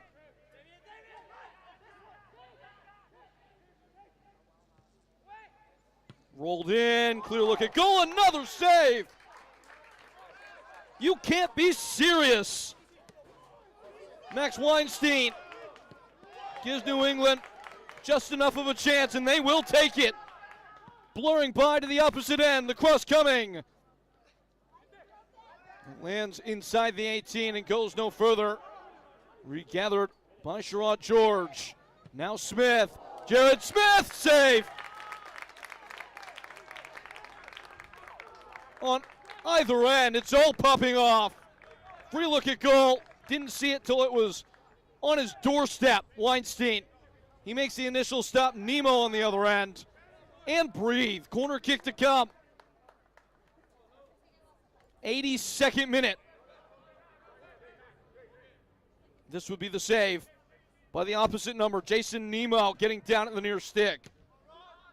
Ball in. Again, headed away at the first obstacle. Kept by Smith. Crossed in and it's moved out of harm's reach, at least for a moment. Second run at it. A cutback that never really manifests.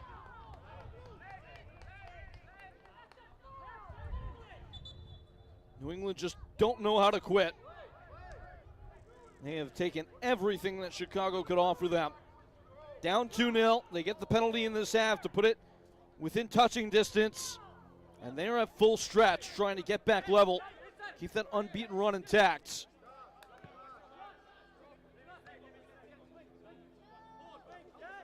Zambrano, the goal scorer. Senses space on the far side, but didn't give enough to the pass. It remains in play.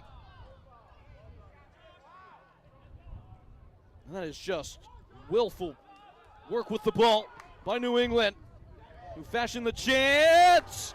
Another save. It was stiffly stricken and still not dealt with.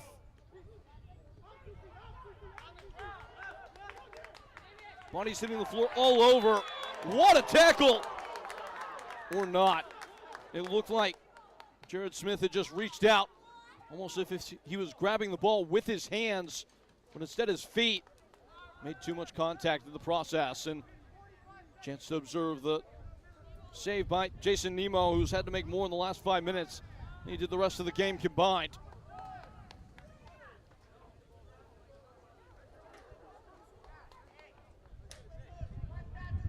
What a game. What a game we've gotten here today on this Sunday in the Northeast.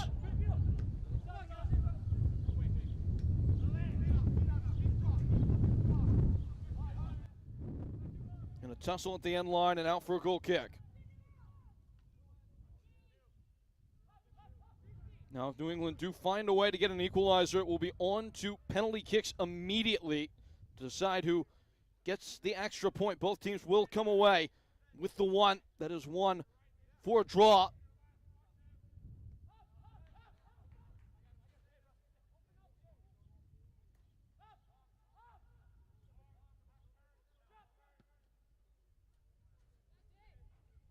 Scraping the sky as New England goes searching again.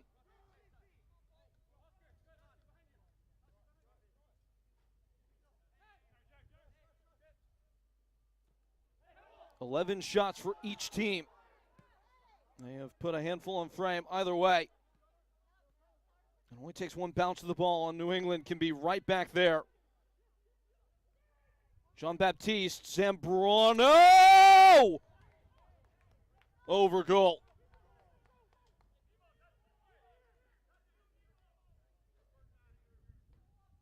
fancied himself from that range and given every reason to. Just as the ball bounced back, he saw himself in a massive pocket of oxygen. Maybe rushed it a little bit, leaned back, sent the ball skying. He'll just be hoping that wasn't the final chance.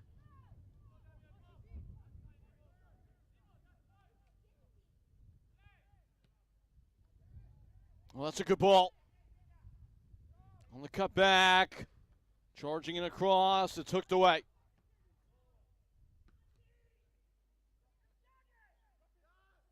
Chicago would like to take some of the anxiety out of this. Looked like it was deflected. And New England will clutch it in possession.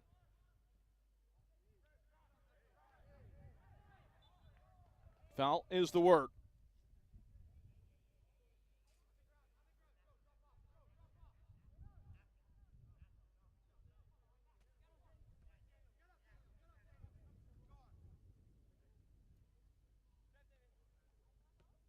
Shannon shaping a ball in behind, and the target it was intended for, I think since he was going to be called for offside, Cristiano Carlos. 87th minute.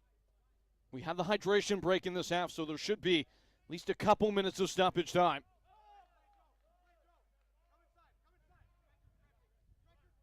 Joe Buck picks up the baton. Maybe a better suited analogy, a pen. Can he write a better ending for New England? Knocked down. Zambrano was calling as if it had exited the field of play, and that will be an argument that wins out. Corner kick. That could be a grievous error there at the back.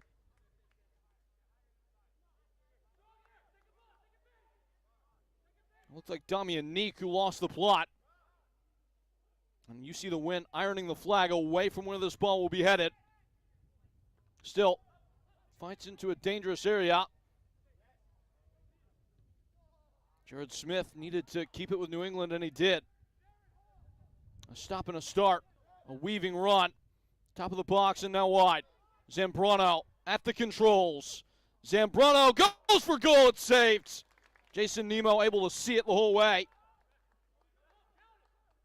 Was already well into his dive just as the ball was met by the strike, and there's a Chicago player ailing. Just see here how Nemo starts to list that way so he can give himself a better vantage of where the ball will come from. Make sure that there will be no hesitancy in his reaction. He was able to catch it clean.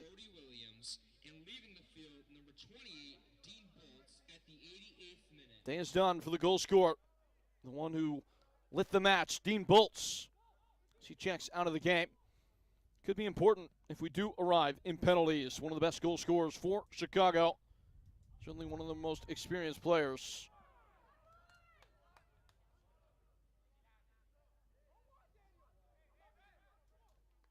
Looked like it was Brody Williams that they put on to replace him, an extra midfielder. Into the final 90 seconds upon 90 minutes. 2-1 Chicago. New England giving their best effort in the late show.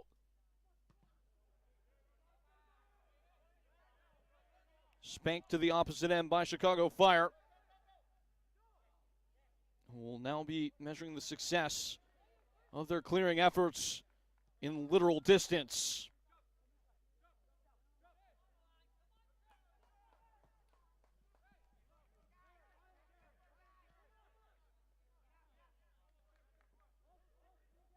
Just waiting for the board to go up. It's already been calibrated at this point.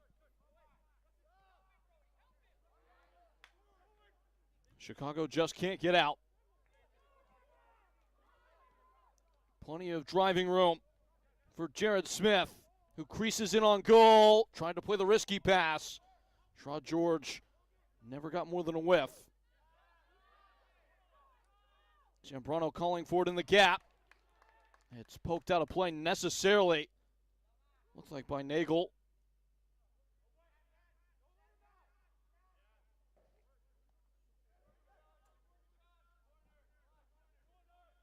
Getting down the line on a beeline towards the corner flag.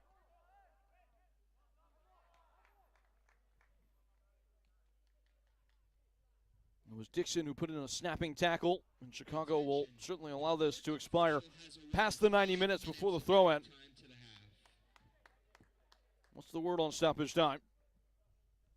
The answer is 5 minutes. That's more than enough for New England.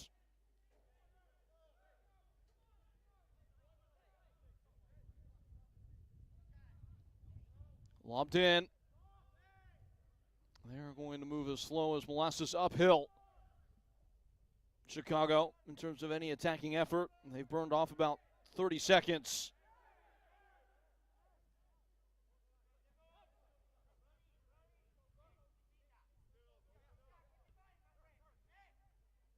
New England with intention to extract any last gasp of a chance to draw this thing even. Provided only 4 more minutes to do that. 4 turns of the long hand on the clock. And coming forward in force, a feint. A touch too much. Zambrano was trying to do it all on his own. Joe Buck retains.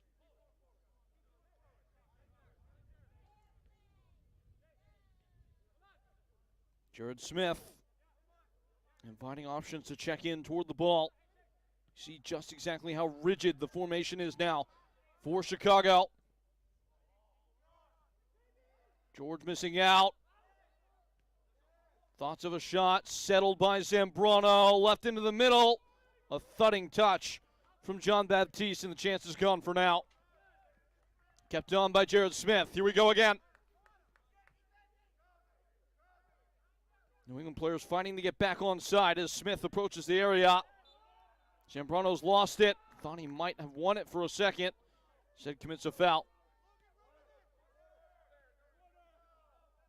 And what will be a grueling march back to get back in front of the ball for New England.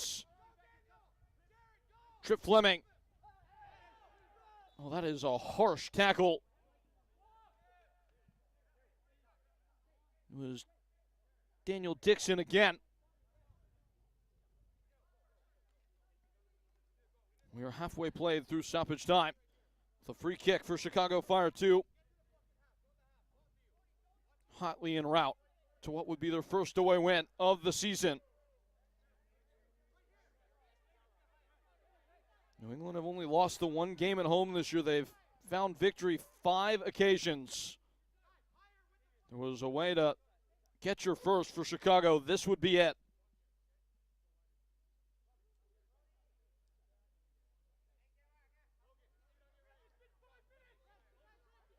Omar Gonzalez said he thought they were close, that they were reaching their maturity, this Fire 2 team, here in the month of June. This would be proof positive. Demonstrative for a period in the middle of the game. Then applied to the pressure. They have been ready to answer that task. Been very professional from them from the moment of the goal being conceded from the penalty.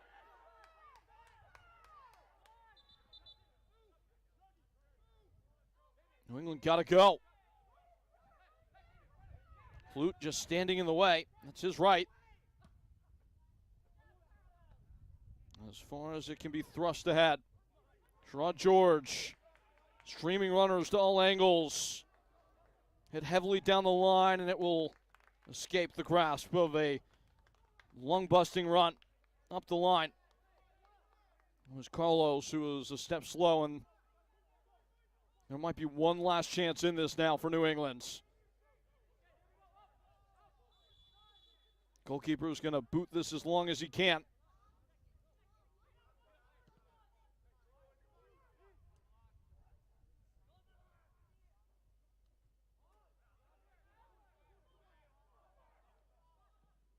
It's in contest at the touchline, and it stays on. A long sprint towards the corner. That's got to be a foul. It is, and that might extract every last beat left in this game. The referee should be keeping some tabs on how little of the time the ball has actually been in play in the stoppage time. So any pause for a free kick or an injury, that all gets tacked back on past the expiration of the 95th minute, which comes now.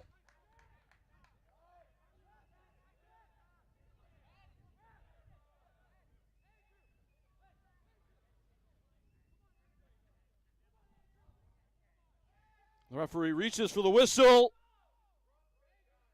He's not blown it yet.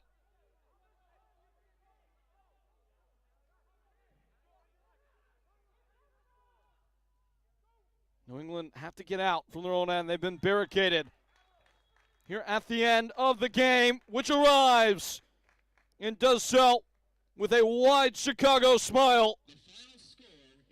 They've blown in from the Windy City, and they have not only ended one of the league's longest unblemished runs, they have secured 3 points on the road for the first time in 2026. Chicago Fire 2, New England Revolution 2-1. That is stout and stiff upper lips, wire to wire, by Mike Matkovich's men, and the man of the match, none other than Damian Villanueva, who did it on both ends. This could have been, should have been, 1-0 in the early going. Scraped over the bar. One of the best goal line clearances you will see all year in MLS Next Pro. And then what a well-tuned ball this was. Ended up being the winner as he slotted through the run of Vitaly Hlut. Got the assists and got Chicago their second goal. Something that would be much more than insurance when the game came to its close. 2-1, again your final score here in this one to kick off your MLS Next Pro Sunday. Our entire MLS Next Pro broadcast crew, folks. I've been Peyton Gallagher. Don't forget, you can watch MLS Next Pro all season long at MLSNextPro.com and OneFootball. But for now, happy trails from New England and good night.